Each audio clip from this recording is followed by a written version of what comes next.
The Tanzania Immigration Bureau has ordered all Chinese street vendors to leave the country. This decision follows repeated complaints from the local merchants at Karikou Market about unfair competition from foreign traders. In response, the president personally signed an order for an investigation. What was uncovered was shocking. Two main illegal activities involving Chinese vendors. First, many were using local identities to illegally register and operate businesses. Second, they were using business or even tourist visas to monopolize several industries through retail operations. The Tanzanian government had already issued multiple warnings that small-scale trade, including retail, is for local citizens only, and foreigners must meet strict requirements. Despite this, the Chinese vendors operated illegally. As a result, many have already been expelled. The Immigration Bureau is now checking foreign vendors in Karikou Market, where foreigners are only allowed to engage in wholesale trade, not retail. This marks a significant shift in Africa's relationship with China.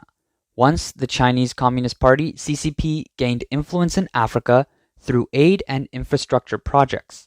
Now, they face growing skepticism and distancing from African nations.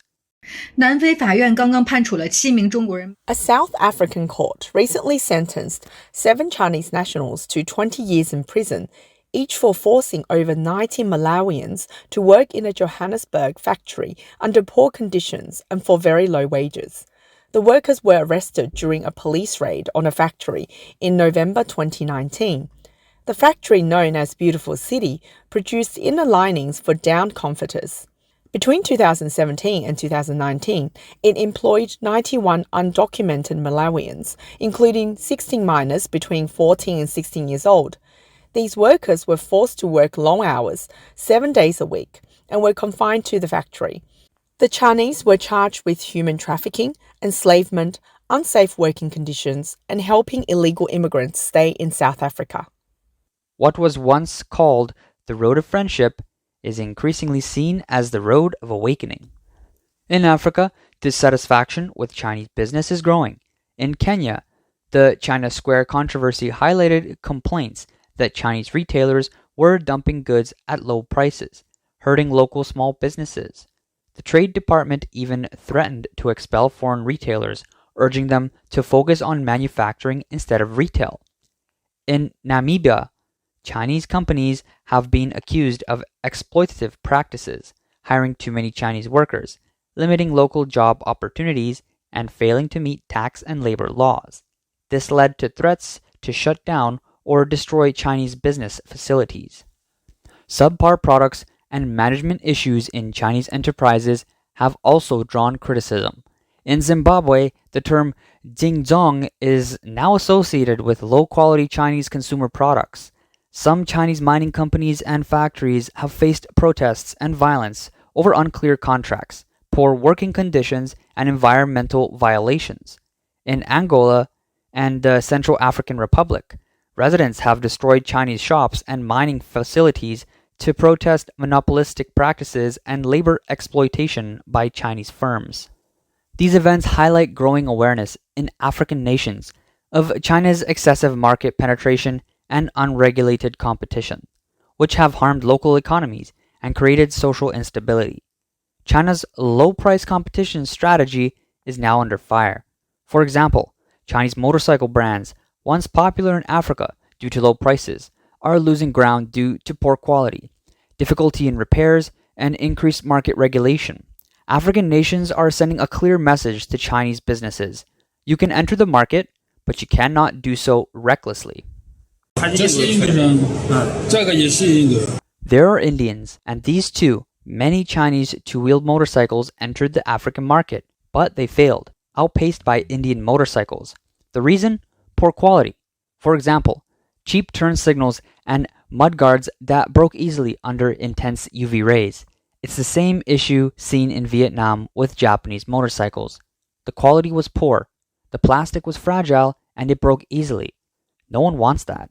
No matter how cheap something is, if it's low quality, people won't buy it. That's why Chinese motorcycles haven't succeeded in the market. While how Jue motorcycles have dominated across Africa. One user explained, "This is true. We used to plate parts for a local motorcycle company in the 90s when Chinese two-wheeled motorcycles first became popular. Nickel plating took about 15 minutes, and chrome plating took 10 minutes. Still considered standard. Over time, though, nickel plating was done in just 10 minutes, and chrome plating was often rushed, sometimes in under a minute.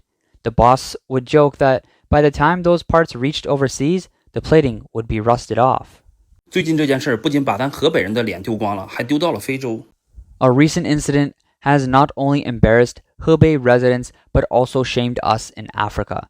A Nigerian businessman paid 330 million naira, around 1.5 million renminbi, to a Hebei import-export company for solar panels, only to receive defective, typhoon-damaged products.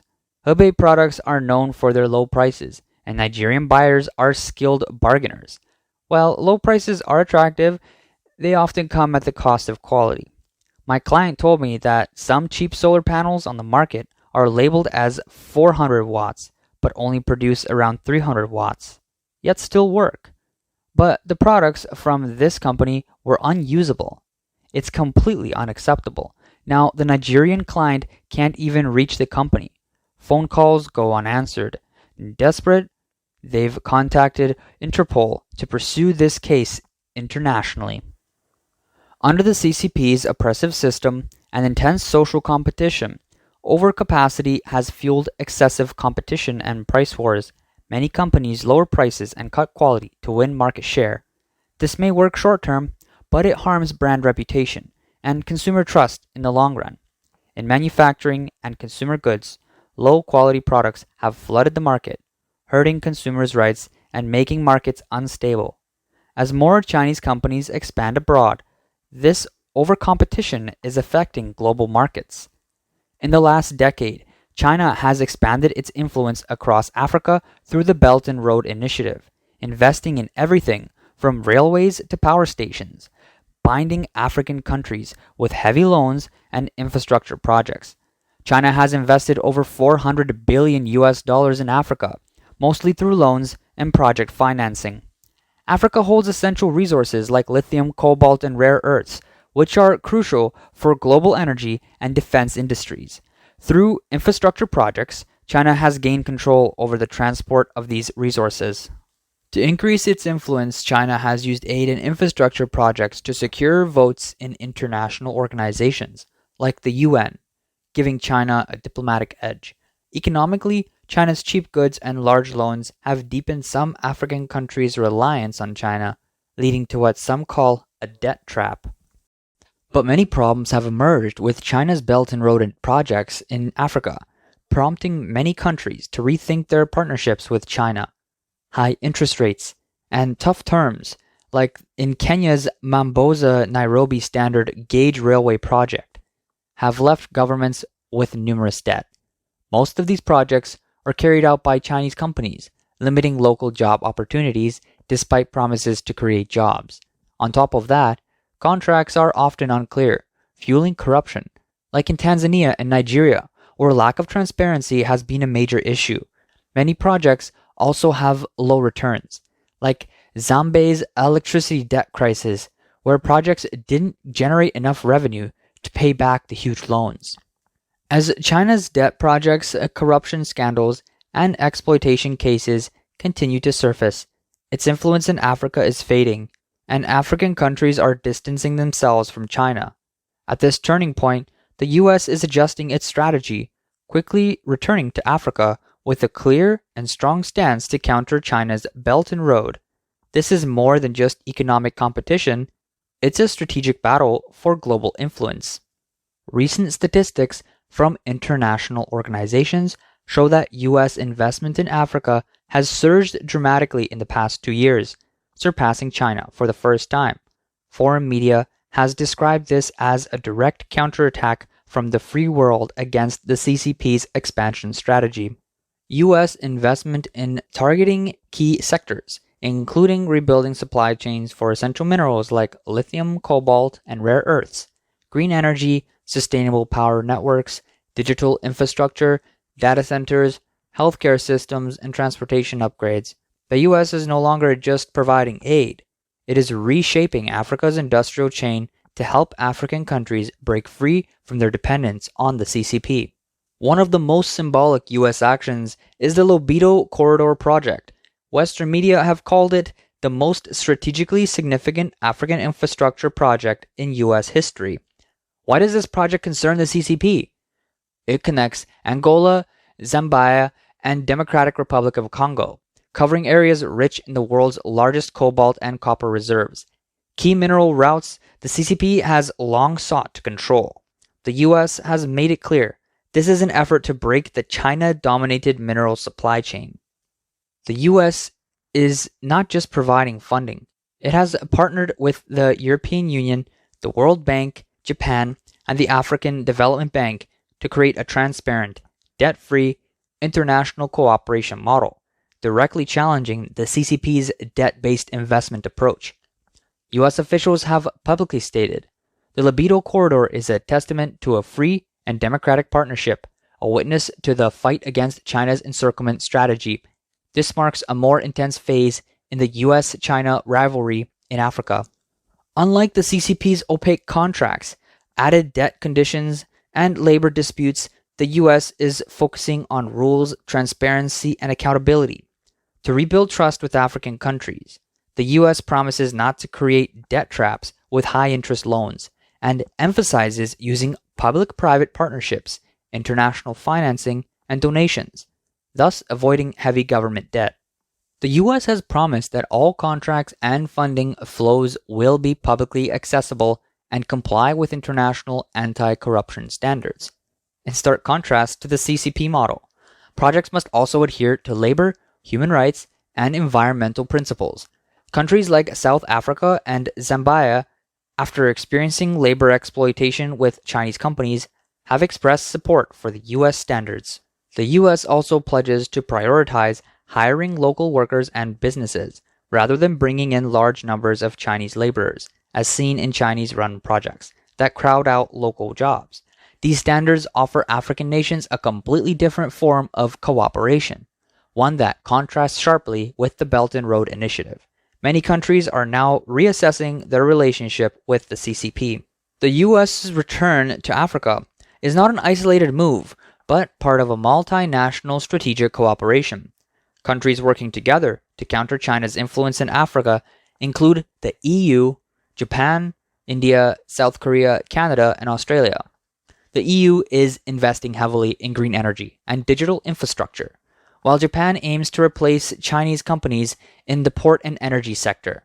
India is entering African manufacturing, and South Korea is involved in mineral processing and industrial park development. Canada and Australia are collaborating on key minerals to limit China's dominance in the rare earth supply chain.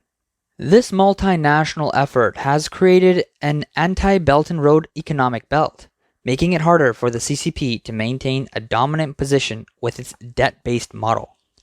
As China's credibility in Africa continues to decline, the US has accelerated its efforts, offering a transparent, standardized, and internationalized alternative to the Belt and Road Initiative. The core of this competition is not just economic interests, but the long-term battle for global order. The US's return to Africa signals the end of China's dominance on the continent. Africa is entering the post-China era.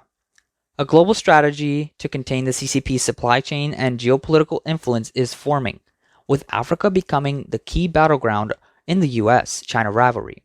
The situation is increasingly tipping in favor of the US and the West.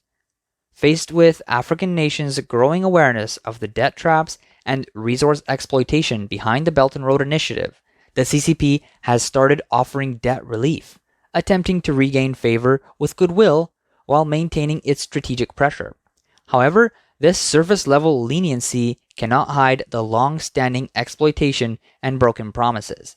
African nations, having suffered from past experiences, are now more vigilant.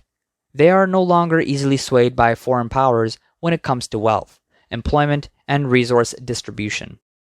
This highlights a deeper truth. True international cooperation is not about using debt and project control to gain compliance, but about transparency, equality, and sustainable development.